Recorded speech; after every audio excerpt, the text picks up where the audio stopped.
fazer com que a gente exista, que a gente seja visto, lembrado, ouvido. E aí, como de novo, não necessariamente falando de uma grande massa que precisa ouvir isso, mas a gente precisa ouvir o que estava dentro da gente às vezes, sabe? Escrever no papel é isso, é mostrar que a gente existe e que tem um sentimento ali dentro. E às vezes isso a gente mostra pra gente mesmo.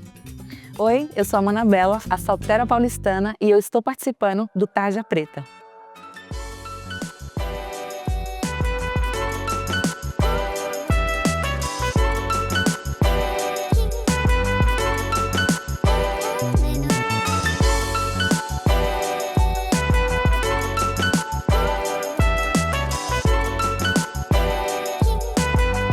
Sou Isabela Almeida, conhecida como Manabela, tenho 34 anos, sou de Salvador, Bahia, e estamos aqui na cidade de Ademar, que é o bairro que me acolheu como a nordestina que eu sou.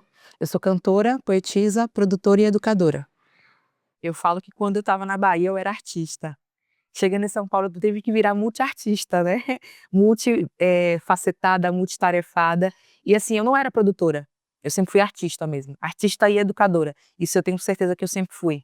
Mas quando eu cheguei em São Paulo, eu me fiz produtora, exatamente porque eu sabia que eu precisava estar em espaços e falando de executivo, né, de empreendedorismo, eu precisava vender, né, precisava entender que a minha poesia, ela é mercadológica e ela precisa estar em espaço, ser vendida, até para a gente continuar sobrevivendo, né, fazer o corre das notas. Então eu me fiz produtora, de palco, me fiz produtora executiva, me fiz produtora para conseguir vender as minhas obras e as obras, né, de muitos amigos meus. Então, é muito difícil, porque às vezes ser a executiva te traz um lado muito racional, que a poesia às vezes não quer trazer isso, né? A gente traz a realidade, mas de uma forma mais lúdica, uma forma mais poética, até para apaziguar essa dor que a gente sente todos os dias. Então, às vezes uma coisa complementa a outra, mas às vezes uma coisa também vai anulando a outra. Eu me vejo muitas vezes assim, tipo, sem criatividade para escrever, porque eu estou muito no racional da venda, do processo, do dinheiro. E é isso, a gente vai aprendendo uma coisa de cada vez, né? Eu cheguei aqui e não sabia nada, mas fui aprendendo a fazer um release, um media kit, para falar sobre a minha poesia, para vender os meus shows. E assim a gente vai se fazendo o tempo todo, né? A gente não é, mas a gente se faz artista, se faz produtor, se faz executivo para poder fazer isso. Uma vez, essa questão da poesia marginal, escrita marginal é muito recente, e aí eu venho dos anos 90, eu escrevo algo e entrego à minha professora. E ela falou assim, mas isso aqui não tem uma ordem poética, não está dentro da literatura, isso que você escreveu aqui é um nada. E eu quase parei de escrever naquele dia. E quando eu começo porque a minha poesia tem muito a ver com o que eu canto, né? Quando eu começo a cantar, a música me dá esse alicerce para continuar, porque a música meio que não tem tantas regras como a literatura, como a escrita, né, que tem uma coisa mais norma culta. Então quase eu parei de escrever por causa dessa professora. E para os professores também, sejam o incentivo dos seus alunos. Alunos, vocês são escritores, então acho que é uma mensagem muito importante que a gente tem que deixar e que a gente não tem que desistir pela opinião de terceiros, né? A gente tem que continuar e hoje a gente tem várias vertentes que vai abraçar a sua escrita, seja no rap, na poesia, seja na literatura. E eu sempre, quando faço as minhas poesias, eu gosto de trazer essa brincadeira porque as pessoas ainda acham que a escrita tem que ser só de forma culta.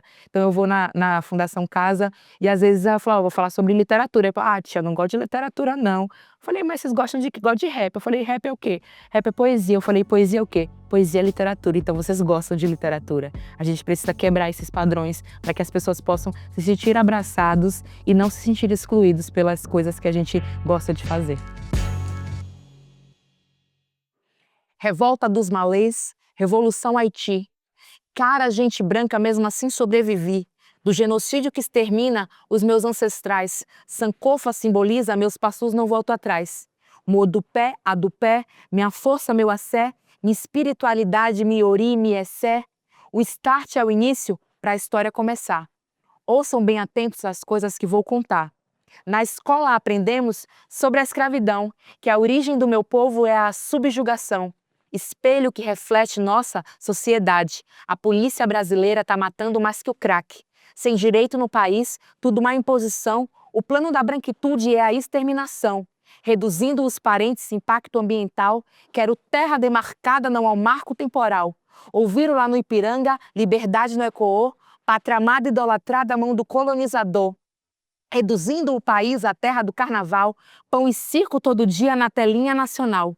Ouço o grito de uma mãe revoltada por justiça. Quem salva as crianças que são mortas lá na esquina? Catequiza nossa alma, barganhando nossa fé, demonizam os saberes umbanda e candomblé. Tanta coisa para dizer, pouca gente para ouvir. Eu sou Martin Luther King, I have a dream. Enxergando o pesadelo tipo Malcolm X, revolta do povo preto, retomada do império. Tentando trazer nas linhas poesia, o ódio me impulsiona, cortesia, os pretos que são raivosos, ironia, mas quem fede nesse país, a burguesia, quebrada que tá quebrada, já se foram tantas almas e a bala sempre acha meu corpo na mira exata. Na cozinha, tia Anastácia, que trabalha só trabalha, o nome que vai na capa, Dona Benta, mas é tudo mimimi, a favela tá vivendo, os pretos já estão no topo, só eu é que não tô vendo. Um minuto de silêncio, peço agora meus ancestrais. Se quer guerra, quero guerra. Se quer paz, eu quero paz. Ouvindo sabotagem, negrali, racionais, eu sigo escrevendo barra inspirada por meus pais. Eduque seus filhos para não serem racistas. Estamos educando os nossos para responder. Agradeço céus e a terra, só queremos justiça. Se fosse vingança, o couro ia comer. Revertendo as estatísticas, contrariando a história. O poder da educação para viver dias de glória. A minha mãe, ela não teve oportunidade de estudar, né? Ela vem de uma família de 15 filhos, e aí, enfim, muitas dificuldades financeiras, teve que trabalhar muito cedo, porque a gente sabe que no Nordeste e em muitos lugares do Brasil, o filho mais velho vai criando o mais novo e assim vai. Até o mais velho sair de casa, ter os próprios filhos, então quem ficou vai cuidando. Então, 15, né? 14 irmãos, 15 com minha mãe. E aí a minha mãe não teve a oportunidade de estudar. Quando ela casou, meu pai trabalhava o dia todo, meu pai era padeiro, então ele levantava 5 da manhã para fazer o pão para 6 horas, todos os trabalhadores que saírem para trabalhar já ter o seu pão em casa. E aí minha mãe ficava comigo, com a minha irmã e com mais 2 primas minhas que a minha tia faleceu por parte de mãe e foi morar lá em casa. E a minha mãe, ela não tinha estudos, nada disso, assim. Ela ficou ali até o primeiro ano do 2º grau, então o que ela fazia? Ela botava um livro na mão de cada uma, né? E falava assim, ó, eu vou ali, ela ia trabalhar, fazer algumas coisas no corre, né? Arrumar a casa, passar roupa de alguém para ganhar um dinheiro. Quando eu voltar, eu quero que vocês tenham lido o livro, porque eu quero o resumo do livro. A minha mãe tinha lido, ela não tinha lido o livro, mas a gente não pagava para ver. Ela começou a criar esse interesse de leitura na gente, de saber da história. E ela falava, e quem é o personagem principal? E qual é a função do livro? E essa poesia fala do quê? Ela trazia isso pra gente fazer esse resumo, exprimir a gente. E a gente criou esse amor pela leitura, pela escrita. E principalmente eu e a minha irmã, né? As minhas primas, elas saem de lá de casa, quando elas ficaram maior, enfim, foram buscar o rumo dela. E eu e minha irmã amou tanto isso. E essa didática que minha mãe tinha de trazer isso, de exprimir isso na gente, de criar esse amor, que as duas viraram pedagogas, as duas se formou em pedagogia. Acho que a minha mãe foi o primeiro contato com a leitura, o primeiro amor que eu tive e a minha primeira professora para eu virar pedagoga que eu sou hoje. Então, acho que é a minha mãe, acima de tudo. É importante esse processo de escrita, de fala, de se mostrar, de se apresentar, e aí não necessariamente para muitas pessoas ou poucas pessoas, que a vida é um palco. Eu vejo a vida como um palco. E aí, cada palco tem as pessoas que vão falar, o que vão falar.